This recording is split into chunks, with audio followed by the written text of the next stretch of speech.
Um abraço, amigos da Rede Hoje. Nós vamos conversar hoje com o ex-ministro Nilmário Miranda, que vai resgatar histórias de repressão, vai contar um pouco da sua própria história, vai falar do Brasil, tudo isso já aqui na Rede Hoje, no Rede Hoje TV News.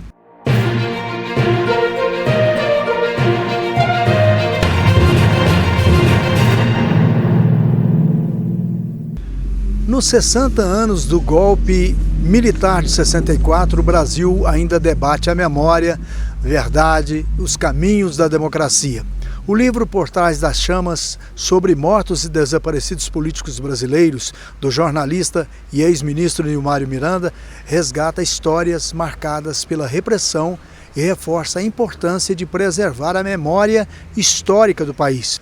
Ao mesmo tempo, temas como a participação da juventude na política, os desafios das forças progressistas para as eleições de 2026, o cenário eleitoral em Minas Gerais e os embates no Congresso Nacional colocam a democracia no centro do debate público.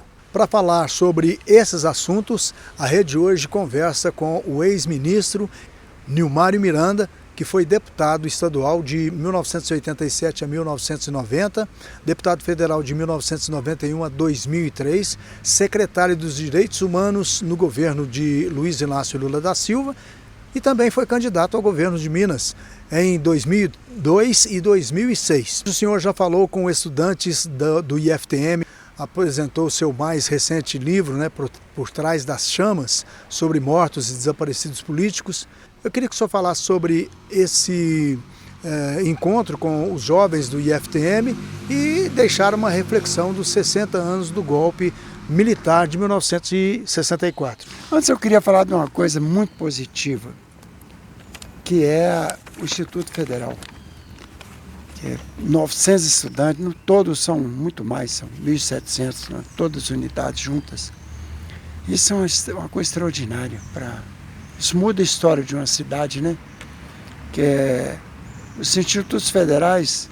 Lula é apaixonado com essa ideia, que ele próprio ele não estudou, E ele fez um curso de Senai e mudou a vida dele, aprendeu uma profissão, torneiro mecânico. E ele tem essa quase que obsessão. Ele criou mais institutos federais, que todos foram criados durante um século anterior. E continua criando, Ele acha isso fundamental. Eu acredito que a educação é que vai levar jovens para um reino das oportunidades, uma coisa nova. E conversando com os estudantes, olhando para a cara deles e delas, falei, isso tem toda 100% de razão. E segundo, também, eu creio que a democracia não pode ser uma coisa vazia, uma palavra vazia. Democracia, quase perdemos a democracia, dia 8 de janeiro de 23, quase andou, eles iam matar o presidente da República, o vice-presidente e o ministro supremo, o chamado Kid Pretos, que é o povo que na ditadura fazia. E acontecia. Detrás das chamas fala muito dessa gente, que o pessoal que tinha licença para matar quem quisesse e tudo. Então estamos aí até agora, Notícia boa, positiva, que eu acho que é a primeira vez desde a proclamação da República, nós tivemos 15 tentativas ou golpes frustrados. Igual esse foi um golpe que frustrou no caminho. Pela primeira vez tem um marechal preso, cumprindo pena, tem general de brigada preso, tem general de divisão 2 preso, coronéis, tenentes-coronéis da Polícia Militar presos, cumprindo pena. E numa decisão assim, que ninguém está acima da lei. Finalmente, o que devia ser uma república sempre, ninguém está acima da lei, está exercitando 130 e tantos anos depois da proclamação da República, pela primeira vez. Felizmente, Essa história que o senhor conta no livro, eu acho que ela é desconhecida por grande parte da população. Porque fala-se muito da ditadura, tem ampla divulgação, mas esse caso especificamente não foi tão divulgado. Foi pouco divulgado. Esse aí foi o seguinte, em 1971, houve um encontro entre o Gasta Azul Médici, Orlando Geisel e Ernesto Geisel. E decidiram que o Exército passaria a centralizar todas as ações contra o que chamam de terrorismo. Então criaram o terrorismo de Estado, né, para poder combater o terrorismo. Aí subordinou a Marinha, o Senimar, né, a CISA, que era a Aeronáutica, subordinou os DOP estaduais, que eram aquelas delegacias de centro de detenção e tortura estaduais, as polícias, os guardas municipais, tudo foi centralizado no Exército.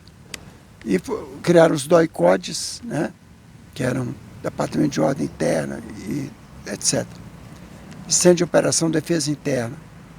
E criaram a Casa da Morte de Petrópolis, entre outras, né.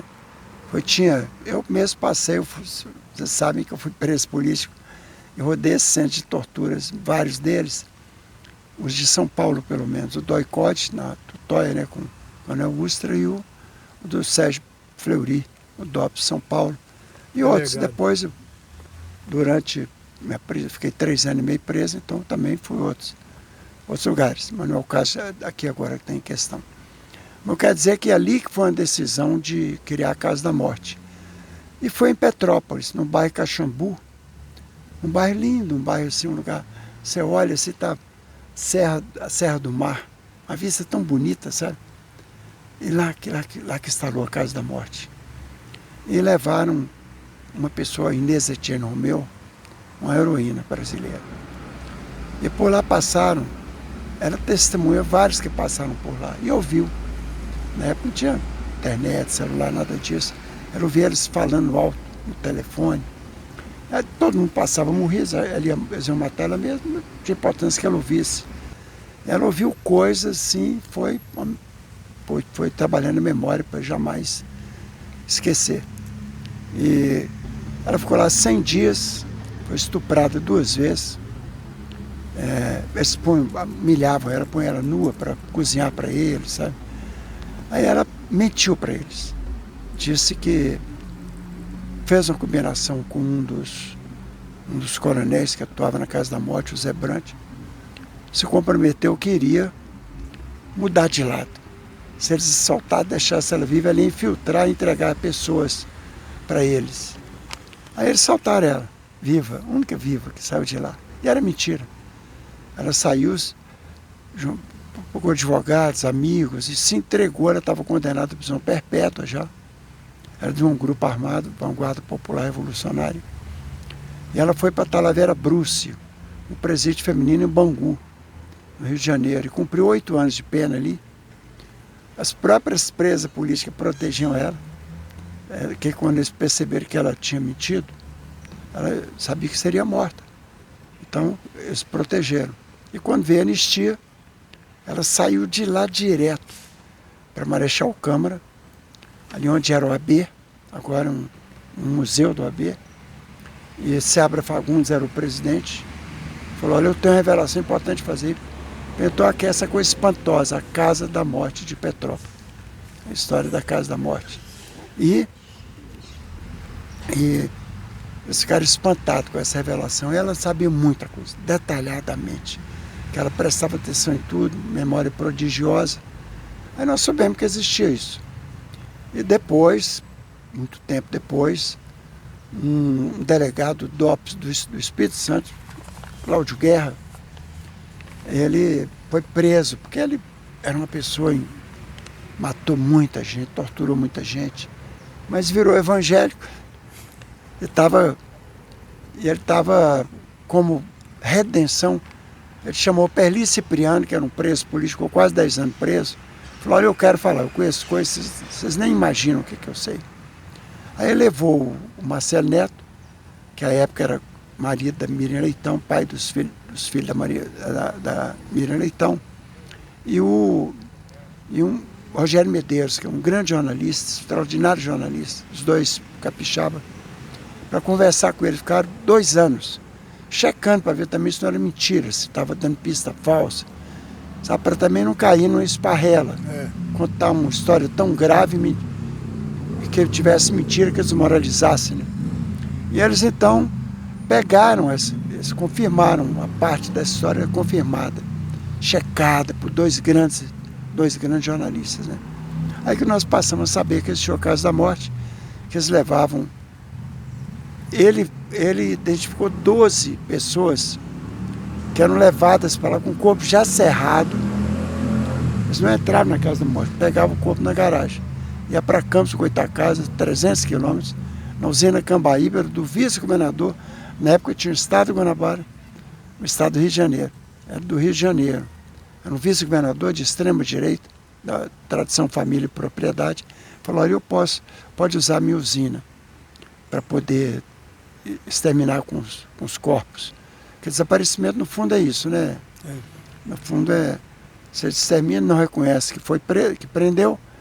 Agora que o Flávio Dino está dando, anos e anos depois, décadas depois, já depositou um voto, já está no primeiro voto, de que é um crime continuado, não tem anistia. Não tem indulto, não tem graça, não tem anistia. Que é um crime, primeiro, contra a humanidade e nunca concluído, crime continuado. E ele propõe retirar da anistia todos os crimes, que é o desaparecimento forçado de pessoas. Isso é uma coisa assim que dá um golpe de morte na estratégia da extrema-direita, da ditadura, o terrorismo de Estado, que era para a anistia de 79, que anistiava o verdugo e sua vítima, torturador e torturado. Aí fala, não, esses não podem ser anistiados nunca. O Brasil avançou suficientemente nas políticas de memória, verdade, justiça ou ainda tem pendências históricas? Olha, eu estou com 78 anos, fazer 79 em agosto. E já tinha decidido que eu ia trabalhar reconstruir o que foi destruído, mas a partir de Minas. Mas o ministro Silvio Almeida me chamou, Silvio Almeida. Falou, olha, eu vou criar uma assessoria para você, chamada Assessoria Especial para a Defesa, Democracia, Memória e Verdade. Eu falei, então eu vou. que era? Reconstruir a Comissão da Anistia, aquela, né, anistia lá das vítimas da ditadura. A Comissão de Mortos Desaparecidos, que no dia que o ex-presidente fugiu para os Estados Unidos, não deu posse, que era uma coisa sagrada da posse a quem o sucedeu, não deu. Ele extinguiu por decreto a Comissão de Mortos Desaparecidos. Não podia, que ela foi criada por lei. Então aí nós recriamos, demorou, mas recriamos. E nós retomamos as recomendações da Comissão Nacional da Verdade. Isso ficou a meu cargo. E também a memória da escravidão e do comércio transatlântico de pessoas escravizadas, que é uma história não contada ainda no Brasil. Pronto, eu fiquei lá 2 anos e 9 meses trabalhando nisso. Em setembro eu voltei para Minas Gerais. Depois, essa é outra etapa que nós vamos conversar ainda daqui a pouco. Mas então a história, há pendências históricas ainda? Claro, a história verdadeira, nós estamos longe de conhecermos, porque houve esse acordo que eu acho um absurdo, em 79, ainda era governo militar, de anistiar os inanistiáveis, né, que eram fizeram terrorismo de Estado, que mataram, desapareceram com pessoas, torturaram milhares de pessoas, levaram ao exílio ou ao asilo para 15 mil brasileiros tiveram que sair do seu país, né? Então foi para ajudar a retomar a história. Então participei disso, agora estou de volta. Na palestra Juventude e Democracia, o senhor destacou a importância da juventude no processo político. Explique assim, por que o título de eleitor é fundamental para os jovens e também para a sociedade. Porque na resistência à ditadura, os estudantes foram fundamentais. Fundamentais. Né? Tanto estudantes universitários, todos os países, todos os lugares, inclusive no Triângulo Mineiro, todo canto. Os estudantes foram fundamentais, os jovens. E naquela época a eleição não valia nada, né? Porque havia cassação de mandatos. Quem escolhia quem podia ser candidato ou não era a própria ditadura, os próprios quartéis que escolhiam, né? Que podia votar. Mas depois de 88, eu acho que o voto da juventude e das mulheres está mudando no Brasil, sabe? Está mudando. E agora, de novo, Nós estamos num momento importante da história.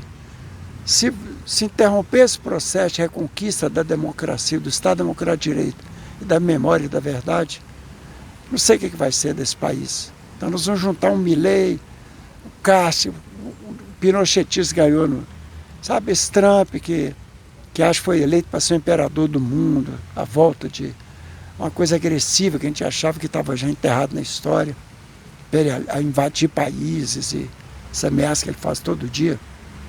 No Brasil pode ser o país que vai equilibrar isso, no continente e mesmo no processo civilizatório mundial. Então, a presença de estudantes, mais uma vez, ela é determinante para o país manter o Estado Democrático de Direito. No Sindicato Único dos Trabalhadores da Educação em Minas Gerais, aqui em Patrocínio, sobre estratégias das forças progressistas para as eleições de 2026. O que vai ser debatido? Olha só, eu acho que é diferente das vezes passadas, que agora se trata de fazer uma frente ampla. Historicamente, quando houve uma luta feroz entre a Segunda Internacional Social-Democrata e a comunista, a terceira, nasceu o nazismo, o fascismo, o totalitarismo japonês, a Segunda Guerra Mundial. A história mais dramática da história que nós conhecemos. E agora nós estamos numa situação assim, de fazer uma frente ampla. Não é só a esquerda, porque tem que entender isso, esquerda e centro-esquerda. Tem que estar juntas, unidas, mas tem que fazer uma aliança com o centro democrático. E o Lula está propondo, para ele voltar a ser candidato, está propondo uma aliança com o Rodrigo Pacheco, que foi uma pessoa importantíssima para segurar a democracia no Brasil nesses anos que ele passou aí. E ele não é uma pessoa de esquerda, é uma pessoa de centro, mas com um compromisso radical com o Estado Democrático de Direito. É isso que precisamos. Então, trazer o centro democrático e até a centro-direita para uma grande aliança pela democracia e pela soberania nacional. Essa que é a grande estratégia. O Lula pede também se faça um esforço enorme para ter no mínimo 41 senadores no país. Os que já estão lá e os que vão ser eleitos agora, são 54 que vão ser eleitos nessa eleição, para poder ter o Congresso, ter o Senado e o Congresso. Porque na Câmara, infelizmente, nós estamos vivendo um momento estranho. Eu fui deputado em 4 legislaturas, nunca imaginei que chegasse a esse ponto, de sequestrar políticas públicas, virar tudo emenda parlamentar. Ou seja, eternizar pessoas, vão usar dinheiro público para se manter eternamente no poder. Então aí com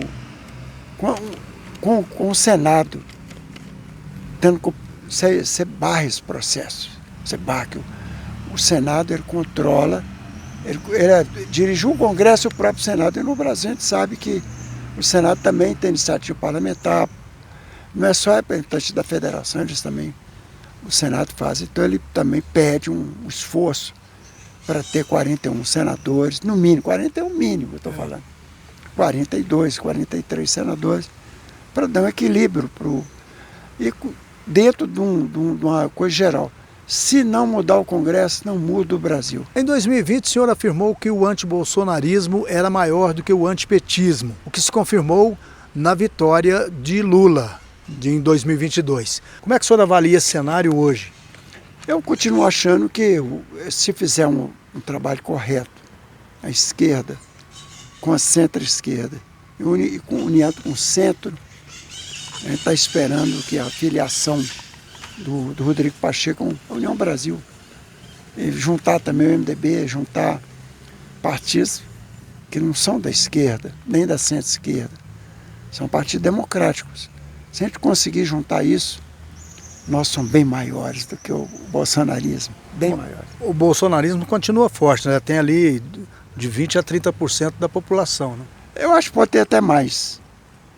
Mas também eu acredito, viu, pessoal, que pesquisa só vale a partir de agora. Eu aprendi com o Marcos Coimbra, foi o fundador da Vox Populi.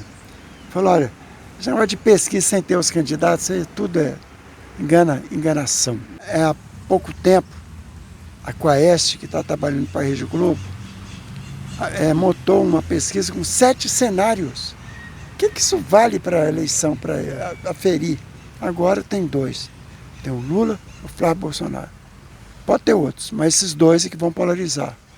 O Bolsonaro é forte, a direita e a extrema-direita são fortes, mas eu acho que é muito maior a aliança da esquerda, centro-esquerda, com o centro democrático. Seja que para nós o melhor representante disso é o Rodrigo Pacheco.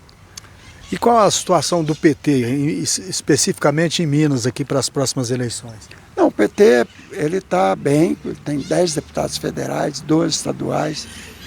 Ele tem uma federação com o PCdoB, que a gente espera que eleja, tem 9 deputados, que ele cresça, e com a rede. Nós temos certeza que a rede vai crescer também. E nós temos uma aliança forte com a federação PSOL, rede. Não, eu falei errado primeiro. Era PT, PCdoB e PV. E também temos uma sólida aliança com PSOL e rede, que eles têm uma federação. E temos uma aliança com o PSB. O vice-presidente da República é do PSB, Geraldo Alckmin, uma pessoa hoje fundamental no Brasil. E o João Campos, ao ser eleito presidente do PSB, falou: PSB é Lula. Então pronto, não é mais um partido ambíguo, que pode estar aqui, pode estar ali. E tem uma novidade também, que foi com o PDT hoje participa dessa frente desde o começo. Antes, até a eleição passada, tinha um candidato sempre, era o Ciro Gomes, que agora não é mais do PDT, está no PSDB, está no Ceará, quer ser candidato lá. Então, tem mais um partido importante ocupando essa frente. Agora, esse sozinho não salva a nossa democracia. E não avança nosso Estado Democrático de Direito, nem nosso processo político-social. É preciso essa aliança com o centro e com a centro-direita. Então é uma aliança importantíssima. O Lula, ele falou que só não seria candidato se a saúde não permitisse. Mas ele se sente assim, com saúde física e mental. Como o senhor avalia o governo Zema nos 2 mandatos, e especialmente agora diante dos cortes de recursos de enfrentamento de tragédias causadas pelas chuvas no estado? Foi 96%. De 100 e tantos milhões reduziu, não dá nem para uma cidade daquelas atingidas, Juiz de Fora, Ubar, Matias Barbosa, não dá nem para isso. Então é uma vergonha que ele fez nesse estado, mas também está na hora também de superar esse momento infeliz da nossa história, né? E forças construtivas que avancem. Esse negócio de privatizar a Copasa, isso vai ser um preço caro para os mais pobres. E o senhor acha que ele tem alguma relevância política no cenário nacional? Evidentemente, Minas Gerais, sem Minas Gerais, sabe, ninguém ganhou eleição no Brasil. Desde 89, todos que ganharam em Minas. Então ele, como ex-governador, ele está explorando isso. Se lançando candidato, não tem relevância, mas ele quer ser vice de algum desses aí. Tomara que o levem para lá de uma vez por todas. Eu creio que também a divisão está do lado de lá, não está do lado de cá, sabe? Lá que eles estão brigando com o Bolsonaro, o Kassab está brigando com o Tarcísio, está brigando, não sei o que, Michele Bolsonaro está brigando com o Flávio Bolsonaro. Está entre eles lá, deixa eles brigar para lá. Nós estamos pacificados, com ideia só positiva para avançar o processo democrático e político e social do país. Eu perguntei ao Neymar Miranda sobre a acusação de fraude na CPMI do INSS, que causou inclusive uma grande confusão, e os governistas pediram a anulação da votação que autorizou o acesso aos dados bancários e fiscais de Lulinha. Mas a decisão do presidente do Congresso, Davi Alcolumbre, nesta terça-feira manteve a validade do ato. Mesmo assim, a resposta do Neymar Miranda. Olha só, eu fui deputado tantas vezes, participei dos primeiros governos do Lula, da Dilma, Fernando Henrique, como deputado. E a gente não procurava ter CPI durante o processo eleitoral, não. Que vira um espetáculo. Não apura realmente. CPI é um instrumento importante para apurar a verdade sobre determinadas coisas. E não é nessa época, com essa polarização que está no Brasil e esse ódio que foi levado à política, eu acho que isso não ajuda em nada o Brasil. Então, esse episódio eu achei lamentável. Eu sempre achei o Carlos Viana um senador sério, apesar que, devido às ideias dele, uma pessoa séria, eu respeitava. Agora, o que ele fez, lá as pessoas estavam ali. Depois, a TV Senado mostra que tinha 14 senadores, 13 aparecendo, um estava atrás de outro. Aquele verde lá estava atrás do outro, não sei, fulano verde. Então tinha 13 pelo menos, não tinha 7. Então isso aí desmoralizou a CPI. Para nós, agora é importante, assim, não pode, quem foi lesado não pode ficar prejudicado. O importante é que todo mundo que foi roubado, todo aposentado e aposentada, receber de volta o que lhe foi tirado. Isso que é fundamental. Isso que eu respeito a eles todos. Agora isso aí virou um espetáculo eleitoreiro. O caso do Banco Master, o senhor acha que vai ter alguma solução? Tem que ter, né? Tiver que era um bandido, né? Um bandido. Eu não sabia, não conhecia esse cara, não sabia dele. Infelizmente é mineiro, infelizmente. Daquela igreja da Lagoinha, daquela confusão ali, aquela muvuca ali. A igreja que inclusive tem um banco. Tem um banco. Uma fintech. Uma fintech. Mas eu acho que isso aí, espero que sirva de lição. Porque foi no período que o Campos Neto era presidente do Banco Central, não, tem que ser autônomo, não pode, ninguém pode interferir. Olha só, ele protegeu um banco que lesou tanta gente, roubou de tanta gente, trouxe tanto prejuízo ao país, né? Espero que sirva de lição para daqui para frente. Quer dizer, o Banco Central tem lei que diz que ele tem que ser autônomo. Ele não pode ser controlado pelo poder executivo nem poder legislativo. Mas ele foi, né? Agora tem que ficar como recuperar a seriedade do banco. Você podia ter abortado essa manobra criminosa, prejuízo de tanta gente. Podia ter já, 2 anos atrás, já podia ter cortado isso. Mas antes tarde do que nunca, né? Que sirva de lição. Agora o senhor não vai ser candidato? Não, eu acho que eu não vou ser candidato. Eu estou trabalhando para a eleição do presidente, do governador e da primeira senadora de Minas. A proposta que eu estou falando é da Marília Campos. Eu morei 20 anos em Contagem, já conheço desde que era liderança dos bancários, anos e anos atrás. É uma pessoa séria, íntegra, tem capacidade de dialogar com todos, sabe? É tipo que nós precisamos hoje no Brasil. Espero que ela ganhe. Ela tem chance, inclusive, de ganhar. Essa é a primeira senadora com esse perfil em Minas. Claro, nós já tivemos Júlia Marisa, uma boa senadora, mas era outro momento histórico. Agora eu acho que essas 3, eu vou trabalhar para esses 3 aí. E o Lula disse que ele vai deixar a cargo do próprio senador Rodrigo Pacheco, ter o vice e ter o outro senador. Ele articular o partido que ele está indo, etc. Ele vai anunciar nos próximos dias. É bom que ele anuncie, eu não quero antecipar. Ele é que tem que dizer, né? Tem que sair dele. Eu acho que vai dar outro rumo para a eleição em Minas. Mesmo vai recuperar a seriedade, ter um perfil de um mineiro sério que Minas precisa. Obrigado, Nilmar, mais uma vez aqui na Rede Hoje. Obrigado pela visita a Patrocínio, né, por esses debates que são muito importantes. Minas é um estado assim, que contribuiu tanto para a formação do nosso país, né? E agora ele precisa dar essa contribuição outra vez, né, para reencontrar seu rumo de nação independente, soberana, né, que não aceita interferência de ninguém sobre o que deve ser um papel do povo brasileiro. Então, a independência, soberania é o que nós precisamos a partir de agora. É isso aí, agradecemos o Nilmário Miranda, jornalista, ex-ministro dos Direitos Humanos, né, que participou aqui de mais esse programa Rede Hoje TV News. Agradecemos a você que está sempre ligado aqui, pedimos a você para compartilhar o material, para se inscrever no canal, já estamos chegando a 35 mil inscritos, também para dar um like, porque o YouTube vai entender esse material como relevante, distribuir para outras pessoas, de acionar o sininho para você sempre ser comunicado de que novas matérias estão no ar e, claro, ficar conosco aqui sempre na Rede Hoje. Um grande abraço, obrigado e até o próximo.